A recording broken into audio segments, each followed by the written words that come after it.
explain what internet is? I'm afraid that if I subscribe to something like internet... Change is never obvious. It's like water. It starts heating slowly and slowly until it reaches the boiling point and everything changes. If you fail to see it, it will probably make you irrelevant in a blink of an eye. But if you catch even a small glimpse of the future, you will know how to play it, and you can benefit from it more than you had ever imagined. Our world is full of examples of companies that turned a blind eye to what was changing. Take for example Kodak. After having literally invented the digital camera, failed to recognize that digital was quickly becoming the inevitable future of photography. Take another example. Blockbuster refused to buy Netflix, thinking that people would never watch movies at home on demand, but they would rather enjoy having a trip to their store and pick a movie. And the same story is playing out again, but on a much larger scale. Because this time, it's not just a simple industry that's seeing the early signals of a disruptive technology. This time, it's the entire goddamn internet. And whatever the current monopolies want to acknowledge it or not, there is a technological tsunami already traveling silently through the water at 500 miles per hour, headed straight for their trillion-dollar empires. And because of this, we will see the most insane opportunities that we have ever seen in our lifetime.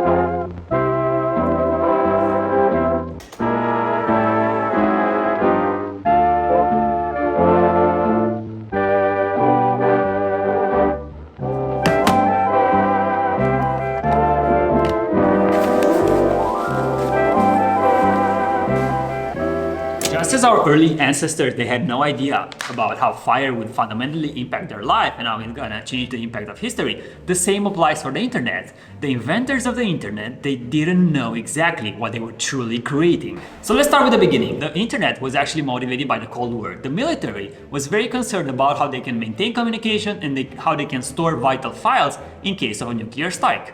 Kinda similar like today. Long story short, they figured it out and the internet was born. Can we make it so that all the published works of humankind will be accessible to anybody? If you think Zoom nowadays is an impressive technology, check out this demo from 1968. This console, such as the camera mounted on mine is. Hi, Bill. That's great. Now we're connected audio. You can see my work, you can point at it, and I can see your face and we can talk. So let's do some collaborating. Despite a few enthusiastic geeks, most people fail to see the importance of the internet, and for like an entire decade, it has only been used for academic purposes. Basically, it didn't have an application for mainstream users to actually use the internet. But this all changed in 1993, when the first killer app application was born. One of the creators was Mark Anderson, who later went on to build one of the most popular browsers in history. Most popular program for browsing the World Wide Web, Netscape Navigator. Mozilla is what Mark calls the killer app. Get it? Killer app? Ladies and gentlemen, Mozilla. If we now go back to human history, we have been living for 200,000 years as hunter-gatherers until the first technological breakthrough, which was agriculture. And in a relative blink of an eye, the technological progression took us from agriculture to skyscrapers in the last 12,000 years, which is only 5% of our entire human species history. So the defining moment that accelerated the internet into mass adoption were basically improvements into accessibility and convenience for users basically to navigate the internet. And then in 1995, Netscape IPO'd at 2.9 billion. And this is an important thing because it sent a shockwave through Wall Street and money literally started pouring into startups that were innovating on the internet. And here we have some crazy examples with companies who had little or no revenue or profit, and basically they had spectacular IPOs. One of the most important, one of the most spectacular is Webvan, who had revenues of around 500K, and then they IPO'd in their first day at an evaluation of $8 billion. And then went bankrupt 18 months later. Here's the thing, these were amazing ideas, but just not for 1999. And this is the moment when the dot-com bubble burst. It's described as nothing short of breathtaking, a points drop never before seen on the US markets. In percentage terms, it had less impact than the crash of '87, but it still left traders and investors shell-shocked. In many ways, the dot-com crash was a necessary system shock because it wiped out all the dinosaurs, clearing the path for a new species to emerge. See, what happened in the dot-com era was that all those companies, even though they didn't succeed and then went bankrupt, they created the entire infrastructure to start building on this foundation. Simply said, survivors and newcomers had a foundation to build a real online business. And this kind of opportunity is so rare, it comes once in a decade. And this is the internet's first act, which paved the way for the second act that really lived up to the hype.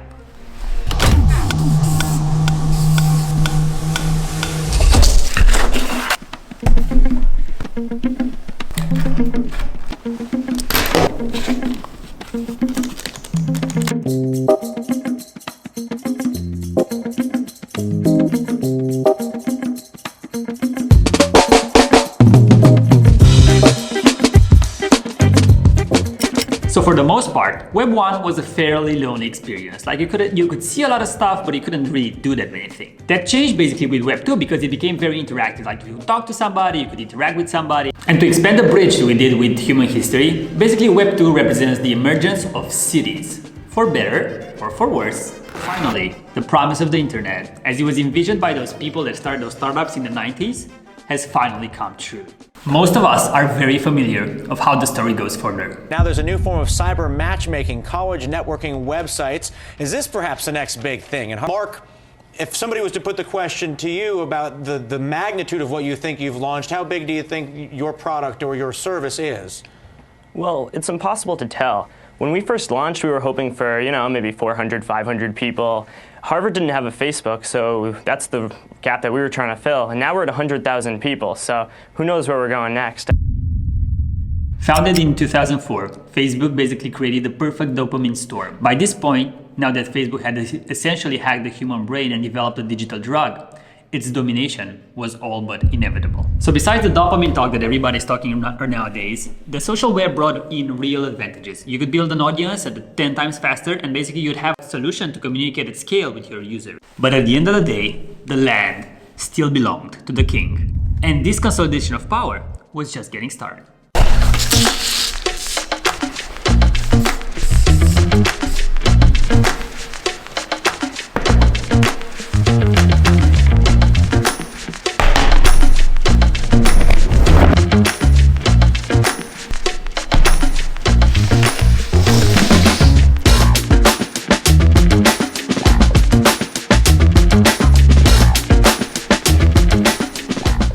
June 29, 2007, Steve Jobs walked on a stage at the Apple's developer conference and introduced the first iPhone. Steve practically changed the status of a phone, recognizing that its other attributes were what made it a game changer.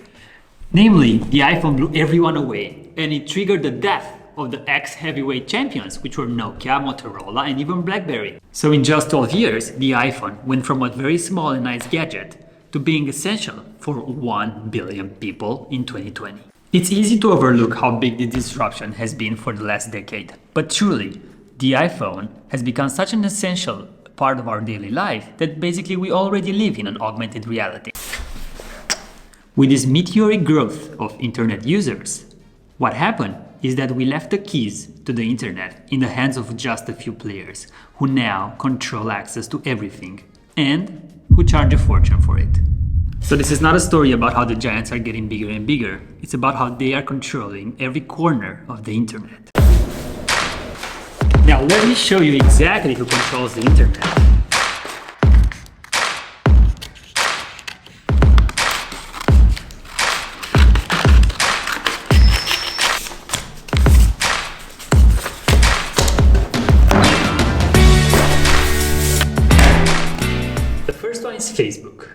Facebook owns the social graph. Whether you're a boomer, a millennial, using Instagram or Messenger, or using WhatsApp, the fact is, if you're connecting with your everyday life friends online, you're relying on Facebook in some capacity. Number 2, Google. Google owns all the starting points. Just flipped off the laptop, open Chrome. Need to find something? Google search. Time to check your email? Gmail. And the list goes on. Number 3, Amazon. Amazon owns the shopper. From its start here status for buying anything online to its world-class fulfillment and logistics infrastructure. The Amazon e-commerce experience is unmatched. Nothing else even comes close. Apple owns the rich.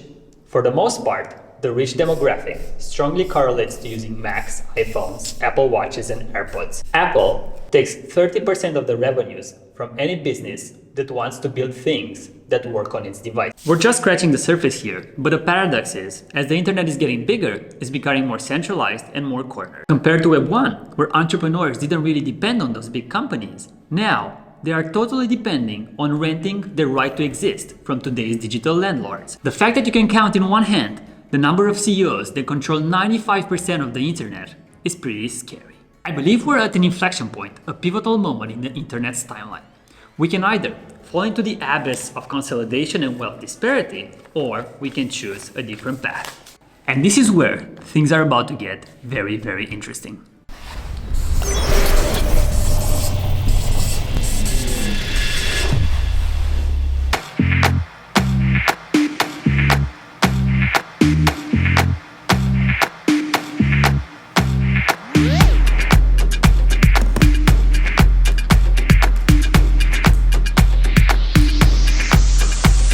I think that this third part could be just as important as the start of the internet. And it would accomplish this by making everyone an owner.